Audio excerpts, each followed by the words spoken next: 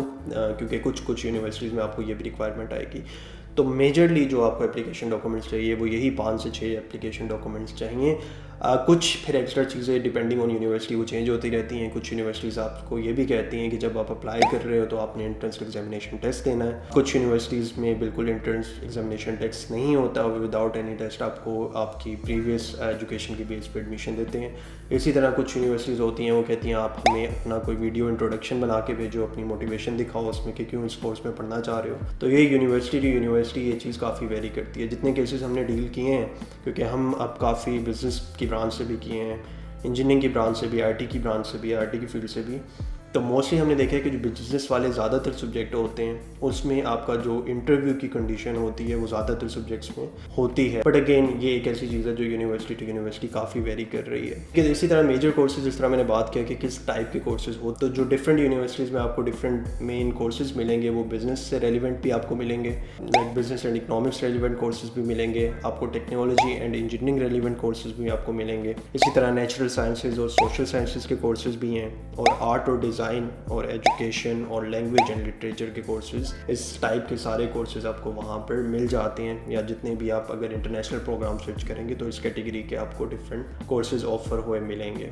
जो हमारा number 4 point है, जो कि फाइनल पॉइंट है, वो ये है कि how to apply for Finland study visa. इसके बारे में खैर एक डिटेल वीडियो डॉक्यूमेंटेशन को लेके मैं बाद में बनाऊंगा, लेकिन अभी के लिए आपको ये समझना थोड़ा ज़रूरी है कि पाकिस्तान में बेसिकली फिनलैंड की कोई एम्बेसी नहीं है। तो अगर आपका किसी फिनलैंड की यूनिवर्सिटी में एडमिशन होता है तो आप पाकिस्तान में कहीं से अप्लाई नहीं करोगे फिनलैंड वीज़ा के लिए, अनफॉर्चुनेटली आपको कहीं और जाना होगा। तो जो मोस्ट स्टूडेंट्स हैं, लाइक जो हमारे भी रिसेंट स्टूडेंट हैं, उन्होंने UAE में जाकर आगे वीज़ा इंटरव्यू था वो दिया था। अबू धाबी में बेसिकली इंटरव्यू होता है, तो मोस्टली जो स्टूडेंट होते हैं वो प्रेफर करते हैं कि UAE पास भी है, वीज़ा भी कंपैरेटिवली आराम से लग जाता है UAE का, स्पेशली जब आपके पास एडमिशन लेटर वगैरह हो। तो अक्सर स्टूडेंट प्रेफर करते हैं कि UAE में दें। कुछ स्टूडेंट हैं जो कि तुर्की जाकर भी देते हैं। तो डिफरेंट जगह हैं जो कि आप पाकिस्तानी स्टूडेंट्स के लिए ओपन है कि अगर आपका एडमिशन हुआ है तो वहाँ पर आकर आप फर्दर फिनलैंड के लिए अपना जो स्टडी वीज़ा है वो ले सकते हो। ठीक है, तो उसमें मेजरली जो मैंने बताया UAE आ गई या तुर्की आ गई, तो ये वो डेस्टिनेशन है जहाँ पर जाकर आपको फिर वीज़ा अप्लाई करना होता है। ठीक है, तो ये वो सारी चीज़ें थी जो ड्यूरिंग द एप्लीकेशन प्रोसेस आपको काम आएंगी। अगेन मैं एक डिटेल वीडियो हर एक चीज़ के बारे में, लाइक ओवरऑल कॉस्ट कितनी है फिनलैंड में, या फिनलैंड में जॉब, पार्ट टाइम जॉब्स का क्या सिनेरियो, वो सारा एक सीरीज़ में अभी बनाऊंगा। इसी तरह एक स्टूडेंट से मैं इन कॉन्टेक्ट में हूँ जो पहले जर्मनी जा रहे थे लेकिन वो बाद में फिनलैंड गए थे हमारे थ्रू ही, तो उनसे भी हम डिफरेंट चीज़ें डिस्कस करेंगे कि कैसी उनकी लाइफ जा रही है। बट अगेन वो चीज़ें आप देखने के लिए अब चैनल को भी फॉलो कर लीजिए, ताकि जो भी अगली रेलिवेंट वीडियो आपको फिनलैंड के हवाले से आए वो भी आप फॉलो करें। अगर आप हमारे से कॉन्टेक्ट करना चाह रहे हैं तो वेबसाइट नीचे मैं कमेंट सेक्शन में भी डाल दूंगा। आपको एक गूगल फॉर्म फिल करना होगा जिसमें आपने अपनी सारी एजुकेशनल जो आपने अभी तक की हुई हैं चीज़ें वो आपने देनी होंगी, ताकि हमें आपकी प्रोफाइल का आइडिया हो और उसे हम एवेल्यूएट करके अगर आप फिनलैंड का प्रोसेस हमारे थ्रू करवाना चाह रहे हो तो फ़ौरन वो फिनलैंड का प्रोसेस हम स्टार्ट कर दें, क्योंकि टाइम ऑलरेडी जिस तरह मैंने बताया कि दिसंबर और जैन का ही महीना है जिसमें आपने अपनी ये सारी चीज़ें जो डॉक्यूमेंट मैंने बताए हैं वो भी प्रिपेयर करनी है, यूनिवर्सिटीज़ में अप्लाई भी करना है, ताकि आपकी कोई भी चीज़ डिले ना हो।